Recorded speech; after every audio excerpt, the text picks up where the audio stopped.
So everyone, আসসালামু আলাইকুম, welcome to my new another blog. তো সকলেই কেমন আছেন? আশা করি সকলে ভালো আছেন। আমি আলহামদুলিল্লাহ, আপনাদের দোয়া ও ভালোবাসায় আমিও ভালো আছি। তো আজকে হচ্ছে ভাটিবন্ধ মিফসুল মাদ্রাসা একটি ইসলাহি মাহফিল। আর এই ইসলাহি মাহফিলে আসছিলেন বর্তমান বাংলাদেশের জনপ্রিয় বক্তা, যুবকদের আকর্ষণীয় একজন বক্তা, হযরত মাওলানা মুফতি আনিসুর রহমান আশরাফি হুজুর। আর আমার পাশের এলাকায় আনিসুর রহমান আশরাফি হুজুর আসবে আর আমি যাব না, এটা কি সমাজ মাইনা নিবে? তাই ভাবে আমিও চলে আসলাম হুজুরের কাছ থেকে কিছু হেদায়েত নেওয়ার জন্য।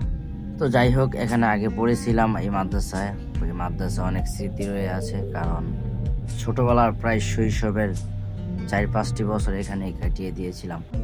আর হ্যাঁ, অবশ্যই কমেন্ট বক্সে বলতে ভুলবেন না যে কে কে ভাটিবন্ধ মাদ্রাসায় পড়েছিলেন। তো মাদ্রাসায় এসে ঘুরতেছি, হঠাৎ দেখে হুজুরে যাইতেছে মসজিদের দিকে। তো আমিও মসজিদে গেলাম।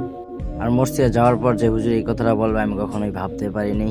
হুজুরের সোফাটার মধ্যে বইসেই বলে, যার যার হাতে ফোন আছে সবাই নামিয়ে ফেলুন। তাই আর কি, দুঃখের বিষয়, হুজুরের বয়ানের সময় কিছু একটা অংশ নিতে পারলাম না।